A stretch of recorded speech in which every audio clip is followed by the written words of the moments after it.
Yes, ikaze nanone nshuti bakunzi bacu hano kuri News Lab TV.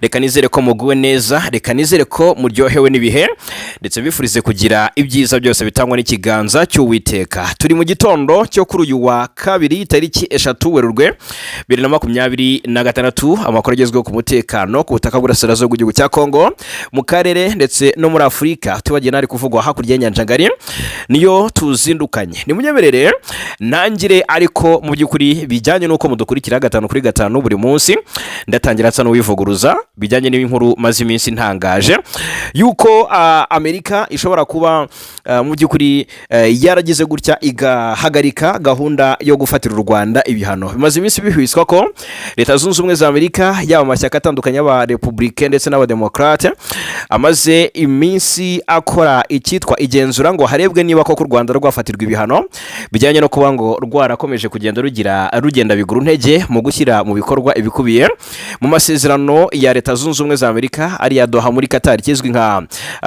n'amasezerano u Rwanda na Repubulika Demokarasi ya Kongo byasinye hariya i Washington DC muri Leta Zunze Ubumwe za Amerika. Amasezerano yo guhana agahenge ndetse yewe n'ibijyanye n'ubufatanye mu by'ubucuruzi bwo mu y'agaciro, ariko kandi ibihugu byombi byagiye biguru ntege mu gushyira mu bikorwa ibyo byiyemeje. Repubulika Demokarasi ya Kongo nigeze igira gutya ngo igira imbaraga ishyira mu gusenya umutwe wa FDLR ugizwe hanini n'abasize we ku Rwanda muri jenoside yakorewe Abatutsi, umutwe bakorana ndetse baha uburyamo bushyushye. Hanyuma ariko u Rwanda narwo ntirwigeze na gato rugira ubushake bwo gukuraho ingamba z'ubwirinzi rwashyize ku mipaka, ariko rwo rukavuga ko bijyanye nuko ingingo zikurikirana gusenya FDLR ibyo byibanze ingamba z'ubwirinzi zigakurwaho. Nyuma ifatwa ry'umujyi wa Uvira muri Kivu y'Amajyepfo ku ruhande rwa M23, ni Uvira yafashwe na M23 mu mpera z'Ukuboza umwaka ushize. M23 ikaba ishinjwa kuba ishyigikiwe n'u Rwanda, cyangwa se u Rwanda rushinjwa kuba ruyitera inkunga cyangwa se ingabo mu bitugu, bivuga ko ari u Rwanda rwabikoze. Ibi nabyo rero Amerika ngo yarabirebye isanga gufatira u Rwanda ibihano ni kimwe mu byakorwa, kubera ko iyo Uvira n'ibindi bice by'ingenzi muri Kivu y'Amajyepfo byafashwe nyuma y'isinywa ryari amasezerano. Amerika rero mu minsi ishize hamaze iminsi havuzwe telefone yaturutse i Kigali ngo yari yaburijemo ibyo bihano bya Amerika ku Rwanda, ariko ntabwo ariko bimeze aka kanya. Nzanye inkuru yihutirwa cyane ku bajenerali bakuru mu ngabo z'u Rwanda bafatiwe ibihano na Leta Zunze Ubumwe za Amerika. Mfite urutonde rwabo n'ibihano n'ubwoko bw'ibihano bafatiwe, turaje tubyinjiremo 5 kuri 5. Hanyuma ariko ndabwira ko imirwano mu bice bitandukanye irakomeje. Hari imyiteguro yo kwisubiza umujyi wa Uvira. M23 yamaze iminsi irimo, ndaje turabigarukaho 5 ku kandi, ariko ndabanza mbabwire ko muri Kivu y'Amajyepfo ni byinshi biri kuvugwa mu misozi miremire y'Umurenge, mu Minembwe hose haravugwa amakuru muri teritwari ya Fizi. Turakomoza ku makuru aturuka Warikare, iminsi ibaye 3, uyu ni wa 4. AFC M23 na FARDC barwanira kwigarurira agace ka Kibati, turabikomozaho. Kivu y'Epfo FARDC yongeye gufata Mikenge itarwanye, ndabibabwiraho 5 ku kandi. Ndababwira ku ruzinduko rwa Perezida Kagame utegerejwe i Paris mu Bufaransa, ni nyuma y'uko mugenzi we Perezida Tshisekedi aherutseyo, aho yaganirira na Perezida Macron ndetse banegura u Rwanda mu buryo budasanzwe. Hanyuma ndababwira ko ni byinshi biri gutangazwa. Eric Deni Prince uyungu ufite ingabo mu Burasirazuba bwa Kongo umaze iminsi avugwa ko yafatiwe mu bice bya Uvira. Uyu Prince nawe ari kugira icyo avuga ku ntambara ya Amerika na Irani bafatanyijemo na Israel, ariko kandi uyu Eric Deni Prince yaburiye Trump kuko kohereza ingabo zo ku butaka muri Irani kubera ibyago bikomeye zagira. Reka rero aya makuru yose tuyarebere hamwe, tuyave imuzi n'umuzingo.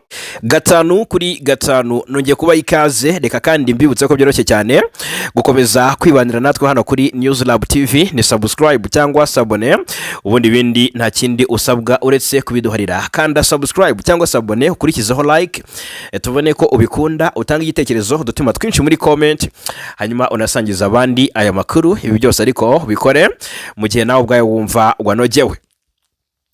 Hamaze iminsi havugwa telefone, ni inkuru yabaye nk'aho ari inkuru nziza ku ruhande rw'u Rwanda bijyanye n'uburyo yatangajwe n'igihe yatangarijwe. Mu by'ukuri ukabona ko ari inkuru igarura mu by'ukuri icyizere hagati y'u Rwanda na Leta Zunze Ubumwe za Amerika, kuko mu minsi yashize n'ibiro bya Perezida wa Leta Zunze Ubumwe za Amerika by'ubwabyo byatangaje ko ngo byahagaritse gahunda yo gufatira u Rwanda ibihano nyuma y'ubuvugizi ngo bwakozwe na senateri witwa ngo ni Lindsey Graham. Uyu ni umusenateri w'umunyamerika. noneho icyo gihe ikinyamakuru The Wall Street Journal cyari cyanditse ko mu mpera za Mutarama uyu mwaka Perezida Paul Kagame ngo yahamagaye Senateri Graham ngo amusaba ubufasha bwo guhagarika umugambi wa White House wo gufatira u Rwanda ibihano. No kuvuga ngo ibihano tujye kuba twinjiramo mu Rwanda rwari rufite amakuru ko rugomba kubifatirwa. Noneho kuva mu mpera z'umwaka ushize Amerika yarakunze n'undi kuvuga ko izahana u Rwanda irushinja kudashyira mu bikorwa amasezerano ya Washington rwasigenye na Congo Kinshasa kuva mu kwezi ko kuboza umwaka ushize tariki enye murabyibuka twabigarutseho. Graham Lindsay we ngo yamenye ubwo bufasha cyangwa se ngo yemeye ubwo bufasha, nawe yarabizi ko Amerika ipanga gufatira u Rwanda ibihano, ngo yemera ubwo bufasha yarasabwaga na Perezida Kagame, asaba White House ndetse n'ibiro bya Vice President wa Amerika ari we uriya J.D. Vance ngo kudafata ibyo bihano kubera ko u Rwanda ari umufatanyabikorwa wizewe wa Amerika, bityo ko kurufatira ibihano byarushora kure y'ubufatanye na Washington. Ahangaha rero ndibaza ese Washington na Kigali ibikoranire igiye guhagarara bijyanye n'inkuru igezweho aka kanya? Reka tubanze turebere hamwe uko byari byagenze kugira ngo iyi nkuru yuko ngo telefone yavuye i Kigali yerekeza Washington yahagaritse ibyo bihano, ariko kandi uyu munsi siko bigenze. Uyu Graham kandi ngo yabwiye White House ko u Rwanda rwubahirije gahunda yo kohereza amabuye y'agaciro muri Amerika nyuma y'amasezerano ibihugu byombi byari byasinye. Ubwo rero ngo abayobozi benshi bazi ibyiriya dosiye bavuze ko White House yahise yisubira ku cyemezo cy'ibihano yateganyaga gufata, n'ubwo abayobozi batandukanye batumvaga kimwe ibyo guhagarika ibi bihano. None uyu Senateri Lindsey Graham numwe mu bagize ishyaka ry'abarepublican, akaba akomoka muri Carolina y'Epfo ndetse akanaba n'umuntu wa hafi cyane ya Perezida Donald Trump. Aka kanya rero ribaza utese bigenze bite ni gutyo u Rwanda rufatiwe ibihano kandi ibyo rimaze iminsi bitangajwe ko byahagaritswe? Ni iki gihindutse? Ni rihe kosa u Rwanda rukoze maginga ya ritumye mu by'ukuri rufatirwa ibihano? Abajenerali bane bo mu ngabo z'u Rwanda RDF nibo bafatiwe ibihano nk'uko amakuru abishimangira.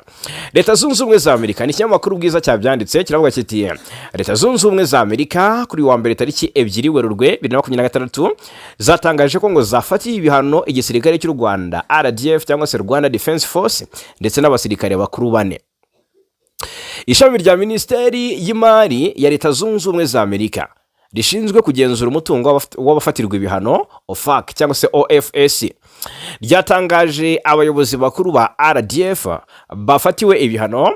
Reka rero abariho mpita nkubwira ahangaha, natunguye cyane nabonye mu bayobozi bakuru ba RDF bafatiwe ibihano uri ku isonga ni umugaba mukuru w'ingabo z'u Rwanda Generali Mubaraka Buganga, ni umugaba w'ingabo z'u Rwanda.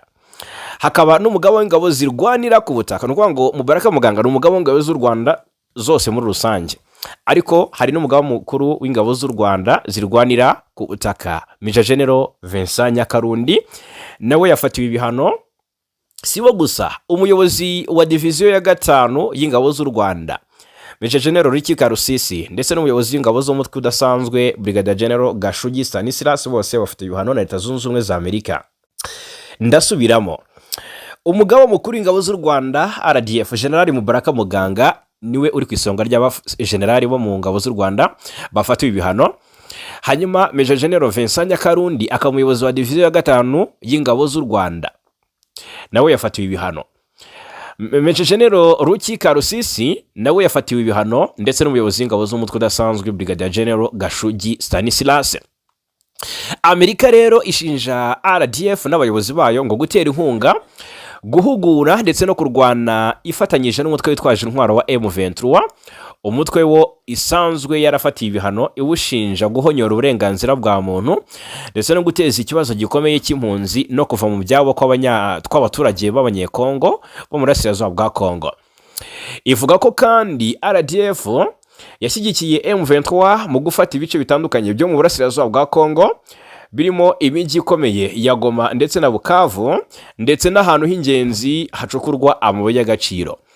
Washington ivuga ko ibitero M23 yakoze bitari gushoboka hatabayeho ubufatanye cyangwa se ubufasha n'ubufatanyacyaha bwa RDF n'abayobozi bakuru bayo. Minisitiri w'imari wa Amerika yitwa Scott Bessent, uyu yavuze nyuma ya biriya bihano, yasabye u Rwanda guhita ruvana byako kanya ingabo yavuze ko rufite muri Repubulika ya Demokarasi ya Kongo. Ati Perezida Trump ni perezida w'umunyamahoro kandi Minisiteri y'imari izakoresha uburyo bwose ifite kugira ngo impande zashyize umukono ku masezerano ya Washington zubahiriza inshingano zazo. Ati turasaba ko ingabo z'u Rwanda mu by'ukuri intwaro n'ibikoresho byazo bihita bikurwa muri Repubulika ya Demokarasi ya Kongo. Ku itariki ya Ukuboza nibwo Perezida Paul Kagame w'u Rwanda na Perezida Felix Antoine Tshisekedi wa Repubulika ya Demokarasi ya Kongo bashyize umukono ku masezerano ya Washington mu muhango witabiriwe na Perezida Donald Trump. Amerika rero ikavuga ko ngo nyuma y'iminsi mike ari amasezerano asinywe, M23 na RDF ngo batangije ibitero byasize hafashwe umujyi wa Uvira wo muri Kivu y'Amajyepfo. Ni ibitero ivuga ko byaguyemo abasivile ndetse bihatira ibihumbi by'abaturage guhunga ingo zabo. Yungamo ati nubwo M23 yaje kuva muri uwo mujyi gukomeza kuba hafi y'umupaka w'u Burundi hamwe n'inkunga RDF ikomeje kuyitera, bivuga ko bishobora guteza intambara yaguye yo mu karere muri rusange.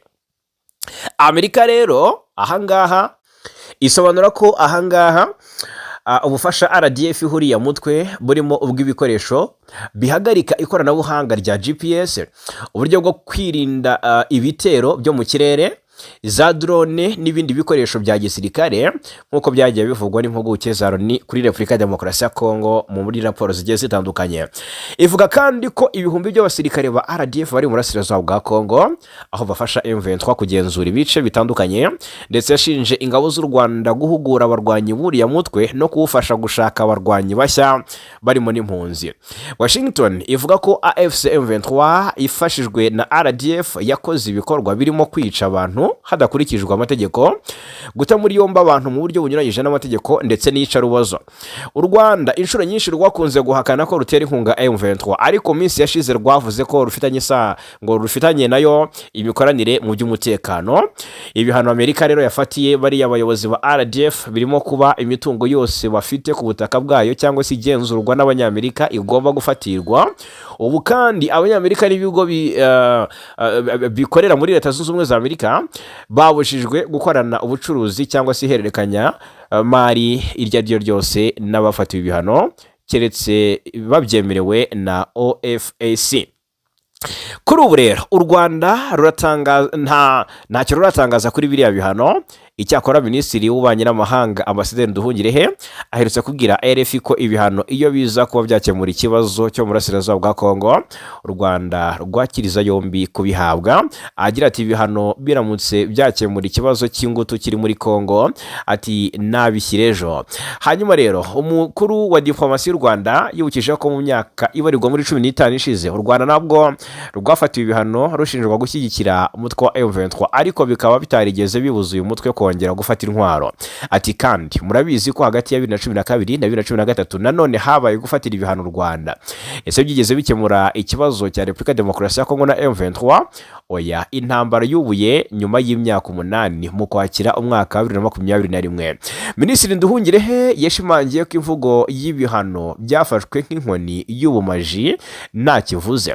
Yunzemo ati nta bihano na bimwe bibaho ku isi bizatubuza kurinda umutekano w'imipaka yacu ndetse no gukumira ko abaturage bacu bakongera guhura n'ibyo bahuye nabyo mu mwaka wa 1994 bikozwe na FDLR. Ni FDLR n'umutwe ugizwe ahanini n'abasize bahekuye u Rwanda muri jenoside yakorewe abatutsi muri Mata 1994. Reka tuze twerekeze mu bice bitandukanye birimo imirwano n'umutekano muke mu burasirazuba bwa Kongo. Reka ariko ubwo mbanze mpere ku ruzinduko Perezida Kagame ategerejwemo i Paris mu Bufaransa. Ategerejwe rero i Paris mu Bufaransa aho agomba kwitabira inama mpuzamahanga yiga ku ngufu za nucleaire. Iyi nama izaba iba ku nshuro ya kabiri, izabera i Paris ku ya 10 Werurwe uyu mwaka. Izahuza abakuru b'ibihugu n'abayobozi bakuru b'inzego zitandukanye.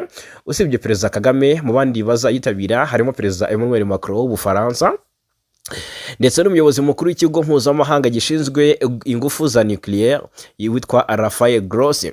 Hanyuma uruhande rw'iriya nama biteganyijwe ko umukuru w'igihugu cy'u Rwanda azagirana ibiganiro na mugenzi w'Ubufaransa ku bibazo byo mu burasirazuba bwa Repubulika Iharanira Demokarasi ya Kongo, dore ko iyo ngingo Macron yanaherutse kuyiganiraho na mugenzi we Felix Tshisekedi wa Kongo ubwo ku 25 Gashyantare yamwakiraga mu biro bye hariya i Paris.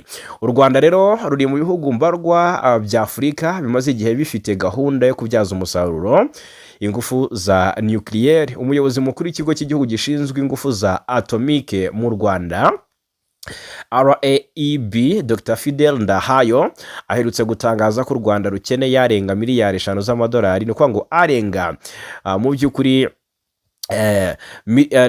arenga miliyoni 5 z'amadolari, ni ukuvuga ngo hangaha biravuga ngo ni arenga miliyari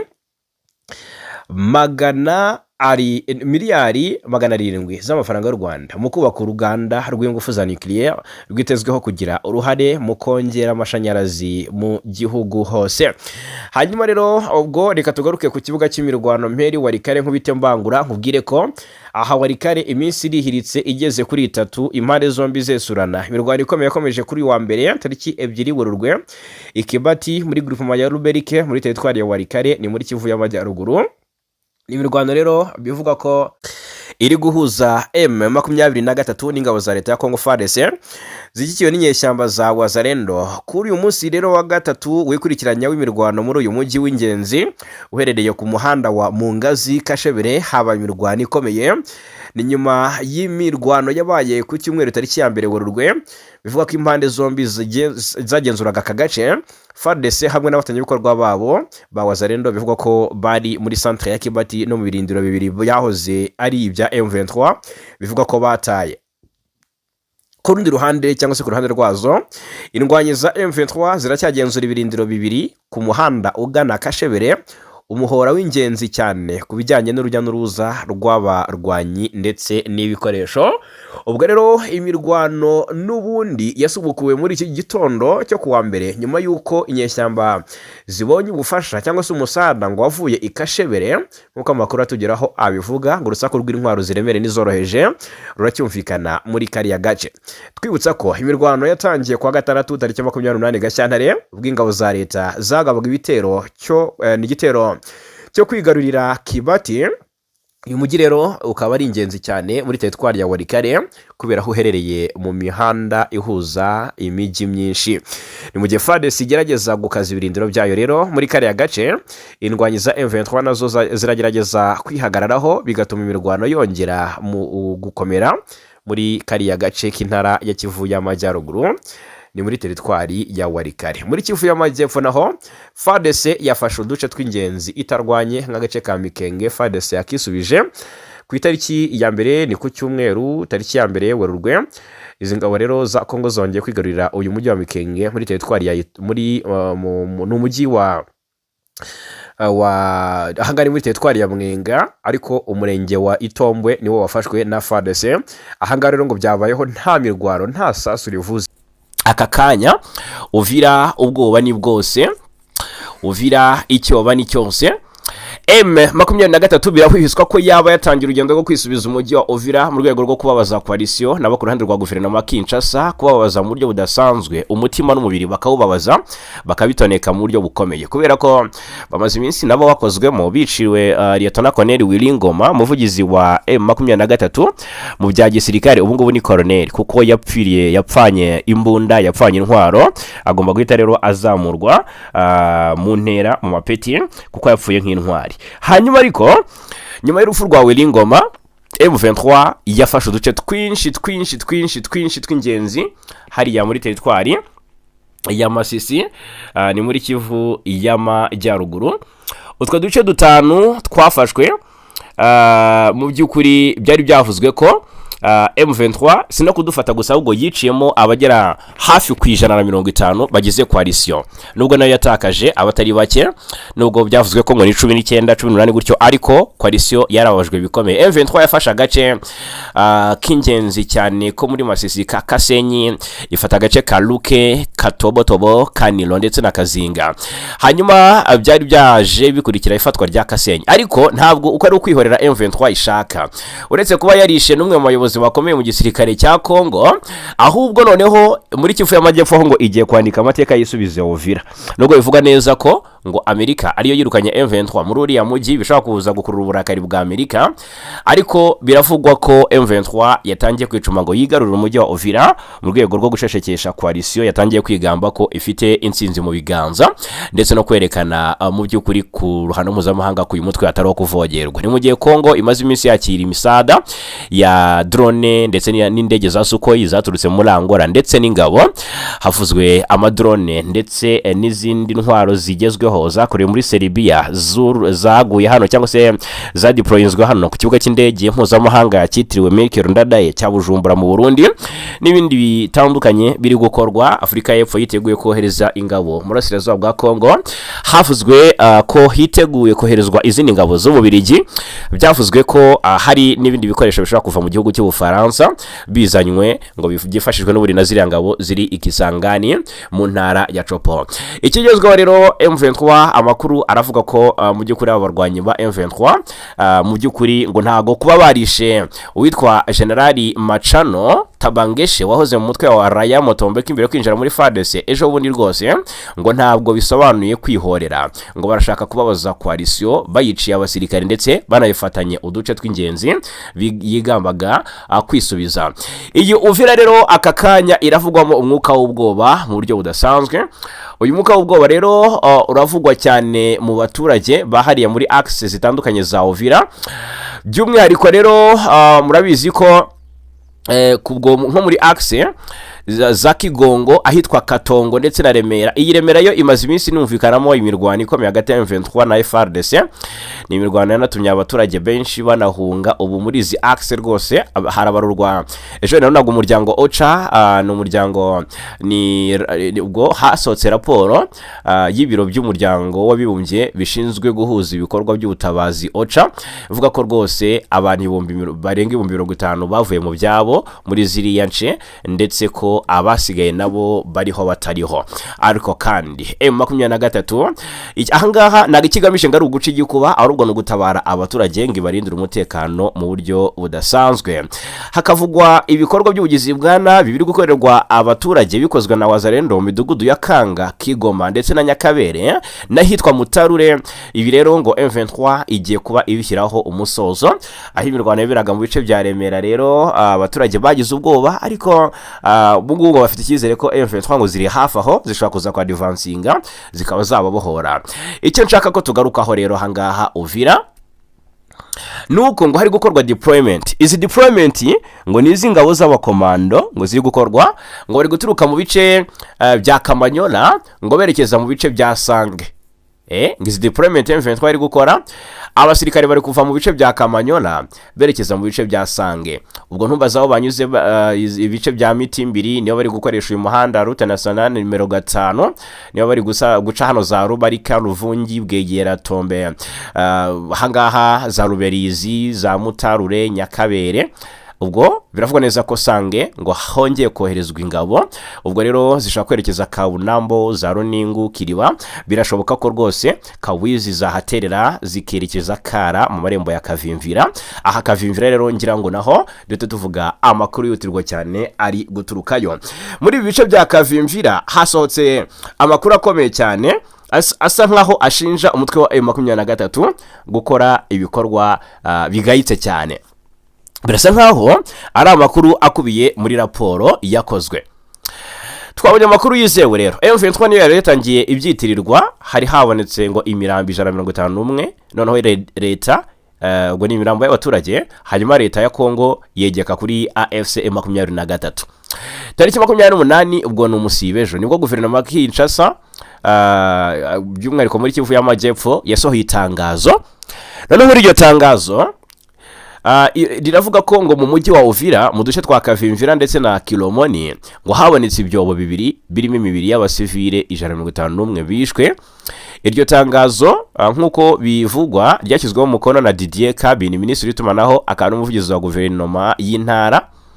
Ryahise rero rishyira mu majwi umutwe wa M23 riwushinja ibyaha by'intambara n'ibyibasiye inyoko muntu. Icyakora amakuru yizewe yatanzwe yakusanyijwe ku bantu bari aho byabereye, ku bayobozi b'inzego z'ibanze ndetse no kubakurikirana umutekano muri ako gace. Aya makuru agaragaza indi shusho itandukanye n'iryo tangazo rya guverinoma y'intara yatanze. Hanyuma nk'uko byatangajwe tariki 27 Gashyantare nibwo inzego z'ibanze zahaye amakuru ubuyobozi bw'intara ko hari ibyobo byagaragaye bivugwa ko imibiri 121 yashyinguye mu irimbi rya Kavimvira, mu gihe indi 30 yabonetse mu kibanza kiri mu gace ka Kilomoni. Guverinoma y'intara rero yemeje ko ubwo bwicanyi bwabaye imbere gato yuko ngo M23 iva muri ako gace tariki 18 Mutarama 2026, ishimangira ko ibikorwa byayo byari bifashijwe mu by'ukuri ingabo z'u Rwanda. Yavuze ko ibyo byaha ngo bigize ibyaha by'intambara nk'uko biteganywa n'ingingo ya 8 y'amasezerano ya Roma ashyiraho urukiko mpuzamahanga mpanabyaha ICC, ndetse ngo bishobora no kuba ibyaha byibasiye inyoko muntu nk'uko biteganywa n'ingingo ya 7 y'ayo masezerano. Icyakora amakuru aturuka ku baturage agaragaza ko ubwo bwicanyi bwakozwe n'imitwe ya Wazalendo ifatanyije n'umutwe wa FDLR ku bufatanye n'ingabo za Congo FARDC ndetse n'ingabo z'u Burundi zari zimaze iminsi zikorera muri Kivu y'Amajyepfo mu bikorwa byiswe ibyo kurwanya M23. Amakuru akavuga ko mu minsi yabanjirije tariki 9 z'ukwa 12 umwaka ushize, ni mbere yuko M23 ifata umujyi wa Uvira, habaye ibikorwa by'ubujura byakorwaga na Wazalendo, FDLR na FARDC, bikaba byarahitanye abaturage benshi. Nyuma yaho AFC M23 imaze kuva muri uyu mujyi wa Uvira tariki 18 Mutarama, Wazalendo, FDLR n'ingabo za Congo FARDC bakoze ibikorwa byo gushakisha ndetse no gukusanya abaturage bakekwagaho gukorana na M23 cyangwa se batavugaga rumwe nayo. Hari kandi abavugwaga ko bafashwe ari mu masaha y'ijoro bakajyanwa ahantu hatazwi, nyuma bakaza kuburirwa irengero, ibyavuzwe nk'ubushimusi bwabakorewe. Ubwo rero abatuye muri Kavimvira ndetse na Kilomoni batangaza ko mu gihe M23 yari imaze kuva muri kano gace kuva tariki 18 ariko ibikorwa by'ubwicanyi bwafashe indi ntera, aho imitwe ya Wazalendo ifatanyije na FDLR n'ingabo za Congo FARDC yakoraga ibikorwa byo gusukura uduce bakegekamo ko mu by'ukuri cyangwa se bakekagamo ko hari abashyigikiye M23. Hari kandi amakuru avuga ko bamwe mu bagize ingabo z'u Burundi bagaragara mu bikorwa byo gucunga umutekano mu bice byaberagamo ayo marorerwa. Si ubwa mbere muri Burasirazuba bwa Kongo mu by'ukuri hagaragazwa imikoranire hagati ya FARDC n'imitwe yitwaje intwari irimo Wazalendo na FDLR, kuko nk'uyu mutwe wa FDLR umaze imyaka irenga 30 ukorera muri iki gihugu, ukaba waragiye ushinjwa uruhare mu bwicanyi bwibasira abasivile by'umwihariko abanyamurenge n'abandi baturage bo mu moko agiye atandukanye. Hanyuma rero tuve kuri ibi ngibi turebere hamwe muri izi axe zasange ahangaha hashobora kuza guturika ikintu. Izi axe zasange hashobora kuza guturika ikintu. Iyi sange sinzi niba mubyibuka, niho hantu abarundi benshi biciwe n'ababa majoro bose niho biciwe. Iyi sange ni hamwe mu hantu hafashije M23 kwegera umujyi wa Uvira mu buryo budasanzwe. Sange ubundi yafashwe niba nibuka neza byari tariki 8 Ukuboza umwaka ushize, nibwo M23 yambuye coalition uyu mujyi wa Sange. Nta nubwo yawufashe wonyine, yafashe iyi centre ya Sange ifata n'agasantre kitwa ngo ni Nyakabere, nabyo nako byadikanyije. Noneho mbere yo gufata Nyakabere mubyibuke ko M23 yari yabanje gufata Bwegera na Ruberizi, yabanje gufata Ruvungi, Rurambo na Katogota iturutse muri centre ya Kamanyola. Aha hagiye hakubitirwa inshuro abageze coalition baturutse muri centre ya Kamanyola bakubita barinda bagera muri izi axe za Sange.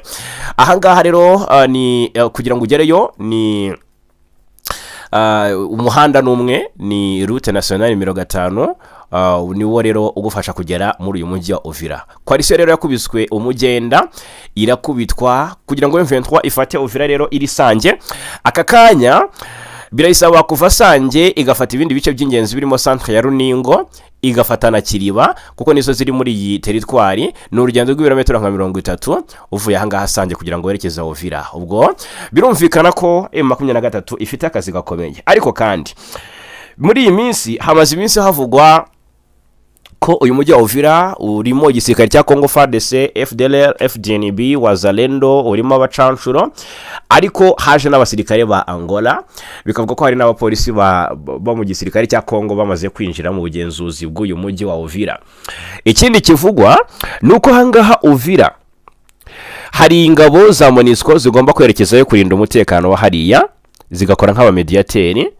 Ariko ni nkuko byasabwa n'ubundi mu itangazo Colonel Nanga yerekiza hanze mu mpera z'umwaka ushize, ubwo bifuzaga ko M23 nirekura umujyi wa Uvira uza kurindirwa umutekano n'ingabo zidafite aho zibogamiye, ariko bikaza kuvugwa neza ko ingabo za MONUSCO arizo bishoboka ko zakorekezayo. Nazo zabaye zigize ubwoba, bituma habanza koherezwa mu by'ukuri intumwa zikurikirana uko umutekano wifashe. Biravugwa neza ko zabanza no gukorwa ubutasi bwifashishijwe indege kugira ngo harebwe ese ingabo zo hasi kutaka zizaba zigiye ahantu zidashobora gutakaza ubuzima mu buryo bworoshye. FARDC coalition muri rusange bakavuga bati ntibizoroha kurekura uyu mujyi ngo tugende, cyangwa se ntibizoroha kuva muri uyu mujyi ngo tugende. Impungenge zikomeje kuba zose kuzagenzura uyu mujyi. M23 rero irashaka gufatirana MONUSCO itaragira gute, itarayerekezayo, ubundi ikaba ariyo higarurira mu rwego rwo kwaza ingabo za Kongo. Ni biri guhwihwiswa, ni biri gutangazwa, ariko bidafitiwe gihamya. Tuzakomeza kugenda tubibakurikiranira 5 kuri 5. Hanyuma ariko ikindi navuga muri aka kanya, ikindi nagarukaho muri aka kanya, ni amakuru mabi cyane ari kuvugwa ku ruhande rwa coalition. Perezida Joe Lorenzo iyi nkuru niba yayakiriye ndakeka ko ari incamugongo. Ntibukeye kabiri ejo ni tariki 18 nibwo impande zihanganye muri Burasirazuba bwa Kongo zasabwaga agahenge kari kamaze iminsi gasabwe na Perezida Lorenzo, ariko kuri iyo tariki nibwo Lorenzo yagize atya akora ikosa rikomeye, yohereza ingabo zo kurwana ku ruhande rwa coalition, ku ruhande rwa FARDC bahangana n'umutwe wa M23. Nta minsi ishize tubabwiye ko Angola yamaze kohereza ingabo na Sukoyi muri Repubulika Demokarasi ya Kongo. Byari ni confirmed nyine nibyo, ni ikinyamakuru The Great Lakes Observer cyari cyabivuzeho. Kivuga ko tariki 18 Gashyantare aribwo hasabwaga kari agahenge, ngo nibwo rero Angola yoheje abasirikare bagera ku 100 ku kibuga cy'indege cya Kalemi mu ntara ya Tanganyika. Byari nyuma y'amasaha make kimwe cya kabiri cyabo bari bakomereje mu mujyi wa Baraka no mu bindi bice bigize teritwari ya Fizi kugira ngo bafashe ingabo za Kongo FARDC. Bikavuga ko Angola yanohereje muri Kongo Kinshasa indege z'intambara zo mu bwoko bwa Sukoyi 30 na Sukoyi 25 zoherejwe ku kibuga cy'indege cya Kalemi, ngo ari kugira ngo zijye gufasha mu bitero bigabwa kuri M23 ndetse natwirwaneho mu bice by'imisozi miremire ya Fizi. Ideology rero ya Kinshasa Angola nayo yayinjiranye ku mirongo y'urugamba nk'uko amakuru abivuga. Abasirikare ba Angola benshi batangiye kugenda bintayisinga cyangwa se binjira mu ntambara mu buryo bweruye. Biravugwa neza ko abenshi mu basirikare ba Angola bamaze no kwicirwa ku mirongo y'urugamba mu buryo udasubirwaho. Uwitwa ngo ni Rutimirwa Geoffrey, n'umwe mu bakurikiranira hafi byo mu Burasirazuba bwa Kongo, ku rubuga rwe rwa X yavuze ati ibintu bikomeje gufata indi ntera mu Burasirazuba bw'igihugu cya Kongo. Aravuga ati umusirikare mukuru mu ngabo za leta ya Angola ufite ranka ya koloneli yagiye kurimbura abanyamulenge mu Minembwe. Amadubu amubona kare. Amadubu ni agatazirano Jeunesse Matama yasize yise twirwaneho. Yavuze ati uti byagenze bite? Yagezeyo yakirizwa urufaya rw'amasasu ahasiga ubuzima. Ingabo za Jeunesse Matama intare za Sarambwe zikomeje gukora akazi katoroshye mu rwego rwo kurinda abasivile b'abakongomani. Ingabo za Angola zikomeje gushirira Kongo ngo ni ikiraka ziriho cyo kuzakomereza i Kigali. Uru Rwanda mureba rwasabye ibitambo byinshi kugira ngo rube rumeze uko turufite. Uzaza gufatanya na FDLR ngo agiye kuzifasha gutaha, uboshye hari uwababujije gutaha mu rwabo azahakura isomo. perezida wa Angola João Manuel Goncalves Lourenço arasumbirijwe. Uyu rero no wivugiye kuri X yahoze ari Twitter. Uyu musirikare ufite ipeti rya koloneli mu ngabo za Angola wiciwe hano mu bice byo muri Kivu y'Amajyepfo Minembwe, ntabwo hatangajwe izina rye, gusa afite ipeti rya koloneli. Ntabwo hatangajwe abo bicanywe, gusa ngo barahari nabo. Aya ni amakuru abakiri mu bwihisho tuba tutarahishura neza.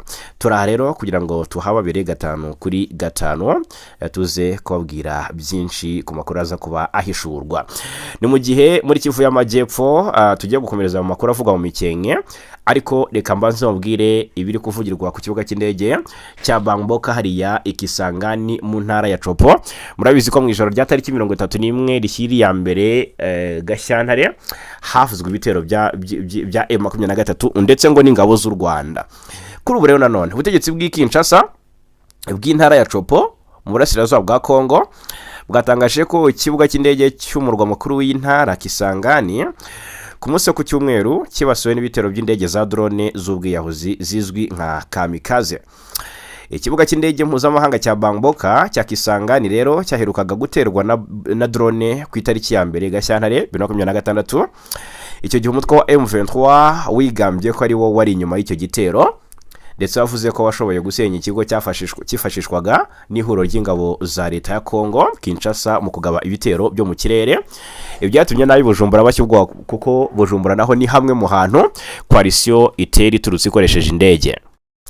Kinshasa yo icyo gihe yavuze ko yashoboye guhanura drone 8 zitashoboraga kugira icyo zangiza.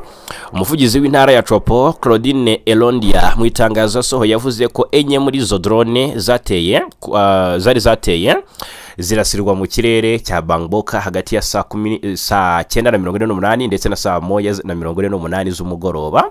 Elondia avuga ko ngo iya nyuma yo yarashwe mu gihe indege ya gisivile ya company CAA yariho igwa ku kibuga cy'indege saa 1:45.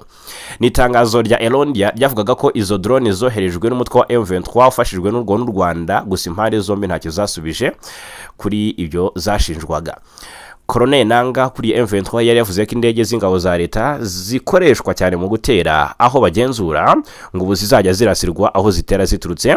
Ibyasobanuraga ko Kisangani igomba kugira swaho mu bihe bitandukanye, ndetse na nuriya na kira kibuga cy'indege cya Bujumbura kikajya kiraswaho mu bihe bigiye bitandukanye, bitewe nuko ibitero bya drone by'indege z'intambara bigabwa mu baturage ariho biza biturutse.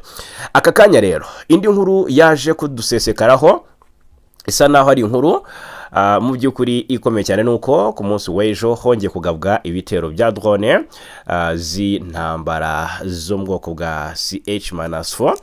Rero bikavugwa neza ko ngo mu by'ukuri M23 yongere kugaba ibitero hariya ku kibuga cy'indege cya Kisangani ku munsi wo ku cyumweru.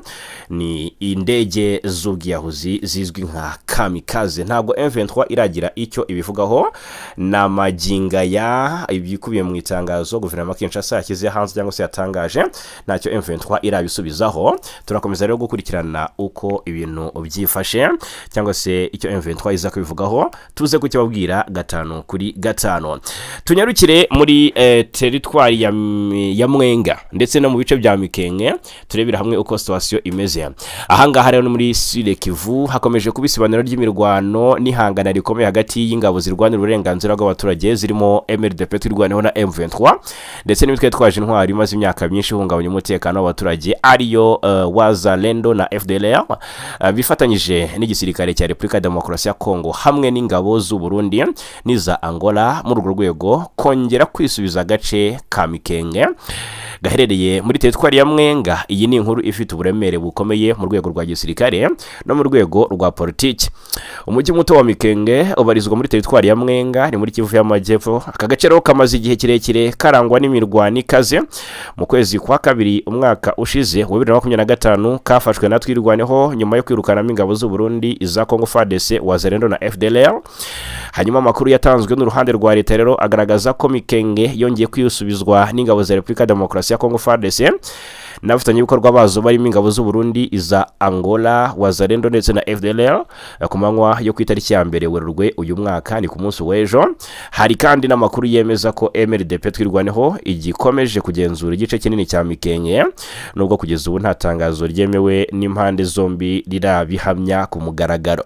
Kwisubiza Mikenke bifatwa nk'intambwe ya gisirikare ifite akamaro kanini mu kugenzura inzira z'ingenzi zihuza uduce twa Mwenga n'utundi turere twa Kivu y'Amajyepfo. Ni agace gafite akamaro mu bijyanye n'imigendekere y'ingabo ndetse n'ishyirwa mu bikorwa ry'ingamba za gisirikare muri ako karere. Gufatwa kwa Mikenke kandi bishobora guhindura ishusho y'umutekano muri Mwenga no mu bice byegereye. Ku rundi ruhande twirwaneho ivuga ko ari umutwe w'ubwirinzi bw'abaturage ikomeje ibikorwa byo kurinda ndetse no gushimangira imyanya ituwe.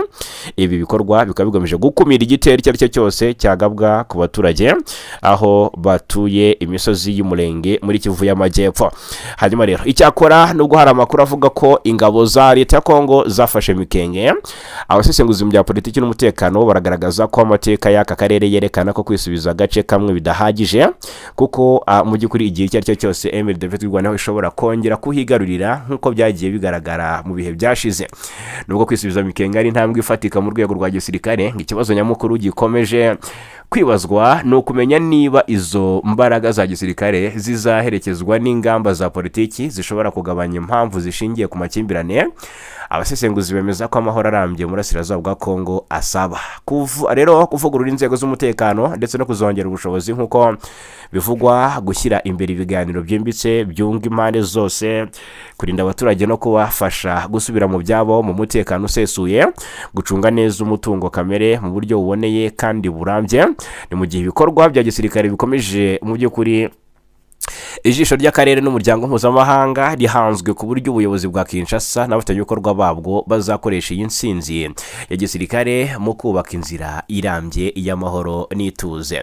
Ibihe biri imbere rero nibyo bizagaragaza niba kwisubiza Mikenke bizaba intangiriro y'impinduka ifatika cyangwa niba biziyongera ku ruhererekane rw'insinzi z'igihe gito mu ntambara imaze imyaka 10 mu bice byinshi bya Kivu y'Amajyepfo. Ahangaha rero iby'inkuru nayo reka tubisoreza ahangaha. Mubwire ko FARDC n'abafatanyabikorwa babo bari gushinjwa kugaba ibitero mu mihana ituwe n'abanyamulenge.